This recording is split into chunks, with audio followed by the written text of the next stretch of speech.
You might want to shut the... Yeah. Okay. Okay. All right. Okay. Separation anxiety. Between the dog...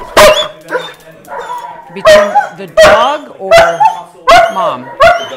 Both. Okay. All right. If you want to just step that way for a second. These guys are about to take off, so... I'm just going to do this. Okay.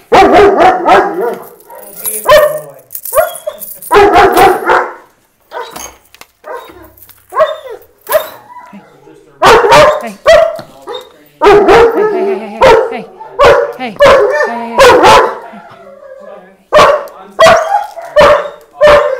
There's a coat rack over there if you want one.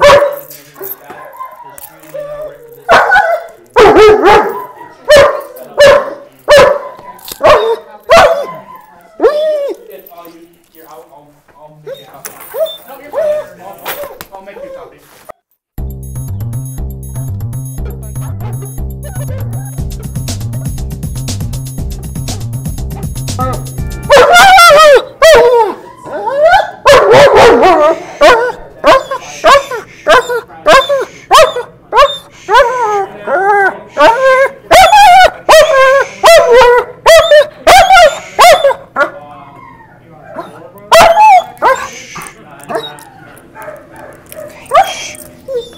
Okay. Come.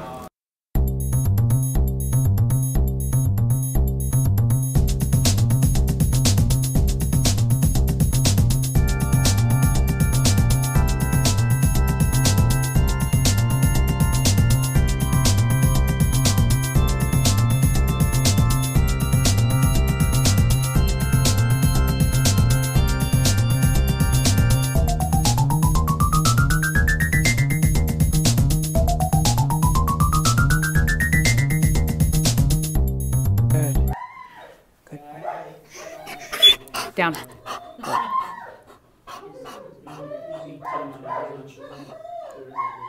boy. You're all right.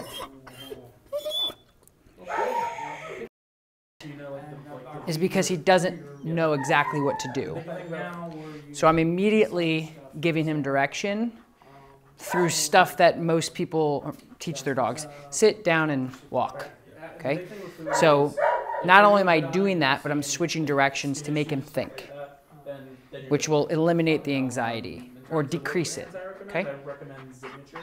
Heel. It's out of Australia. They're really, really good. It's like a high grade, low in group, very basic ingredients, but very straightforward. It's a little bit more expensive, but people say that it's just better quality. Heel. Wholesomes is also a good brand. Alpina, another good brand.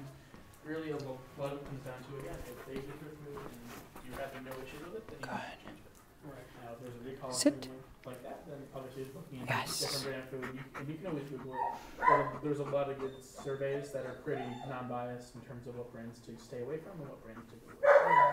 Good boy. Good boy. Like I said, it comes down to preference. Good boy. I wasn't sure if you guys recommend. Good boy. No, we're not. Good boy.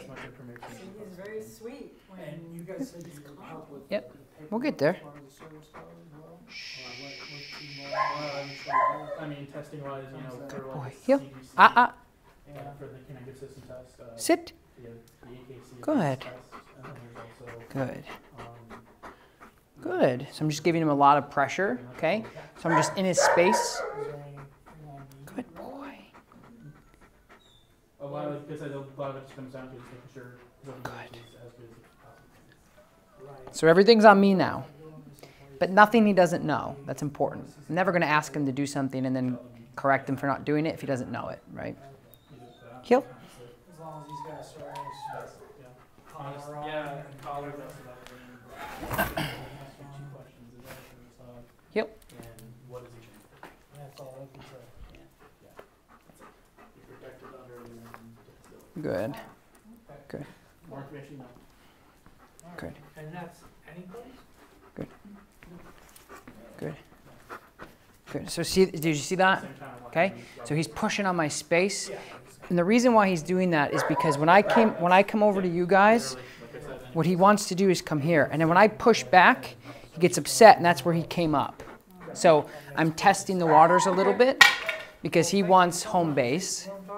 And I'm like, no. Right? So that's all I'm doing here. And I'm just making sure that you guys are seeing the subtleties that I'm working on. Good. Heel. Good. Good heel. Good boy.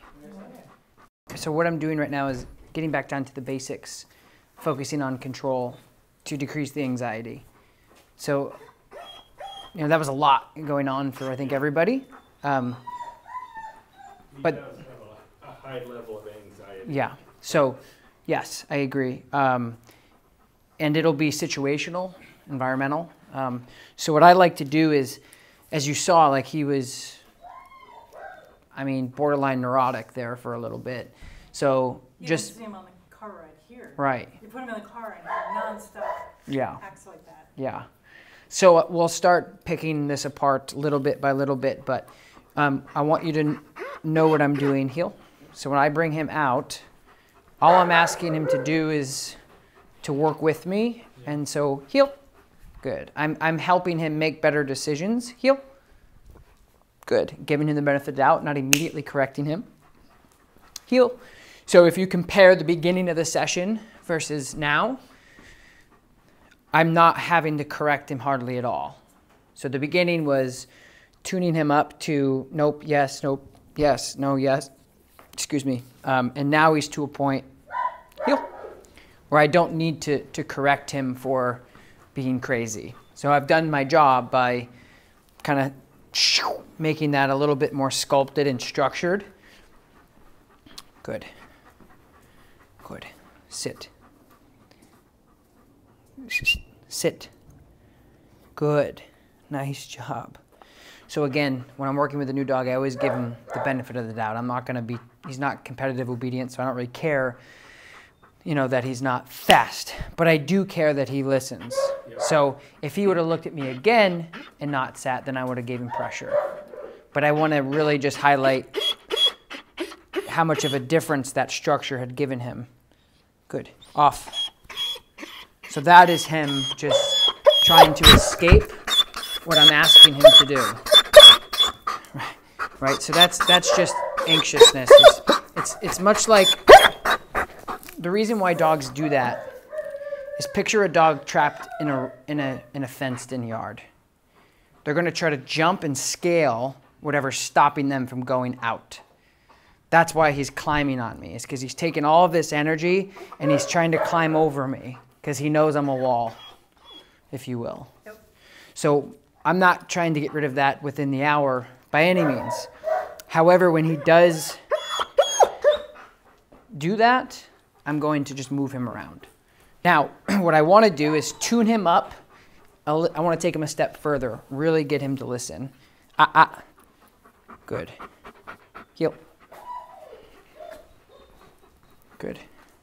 So I'm going to start going fast, then I'm going to start slowing down. Good. Good. Heel. So I backed up a little bit. He turned to see what I was doing. I'm asking him to check in with me to engage. So ultimately, making decisions for him decompresses that anxiety and stress. Good. Sit. Yes. Good boy. Down. Yes. Good boy. This is what I want you guys to do. I want you to be able to do this. Yeah. When you walk and then when you slow down,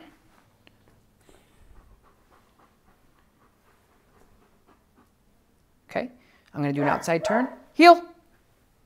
Little leash pressure. Release. Good. Heel. Slow down. So now I have full engagement from the dog. That will ultimately stop a lot of the, what do I do, what do I do, what do I do? Good. Again, he's still going to have that involuntary whine, but that'll go away in the end, hopefully. Yeah. But even this is better. So that's what I want you guys to do. Any questions? A couple things I want to point out that are really important, okay? When you're handling a dog, this is what I'll tell you what everyone does. The prong collar is a correction tool. So when you put pressure on this, you're telling the dog that they're doing something wrong, right? If you were riding a horse and you put pressure on a horse, you want the horse to do something else. When it does comply to what you want, you release that. It's like a braking system. You pump your brakes. When you want to let go, boom, and then your car does something. So don't put any pressure on the tool if you don't need to. I want to be very binary in handling. So what you're going to do is, good dog. Dog came out behind us, right? Which is good for him. Good. No pressure on that collar happened. Now, sit down. Good. Now, if that was a good example. If that dog came out and I went like this, I'd set the dog up for failure by pre-warning or being proactive to say, I'm going to correct you because I know you're going to be bad. Don't want to set your dog up for that. Too many people do that. Okay? So don't give your dog any information that they don't understand, because they're animals on a leash. So their minds are all over the place. So it's okay, buddy. It's another German Shepherd. I know you're acting out because you're excited. Like, don't do any of that, because when we communicate to our dogs, it's much like Siri or Alexa. It's say the dog's name, one command. Say the dog's name, so sit, down, heel, etc. And they're trying to figure out one word. Even if you said sit and then you said pit, the dog's still going to sit because it sounds like pit, right? So they don't really know the English language. They're just going off of the little one word, usually one syllable thing. If you have that conversation, you're acting out because you're excited. Example, because people do that all the time. They're like, I don't, wait, and then, so by minute 2, you've said 150 characters to the dog and they're gone. Yeah. So I'm just giving you things of like what you don't want to do. When do you say their name? Here's what I do. Again, Alexa. Yes. Siri. Yes. Right. So what I do is I usually go, so Sam, right? I go, Sam, heel. Good heel. If I'm in the preliminary stages of teaching a new behavior, I'll say the dog's name before I ask them to do it. Sam, sit. Sam, down. Good. So it's a good question, but what I do is I say the dog's name because it sets you up for success. If you indicate to the dog before you ask them a behavior, the likelihood of them listening to you is greater because you've gotten their name.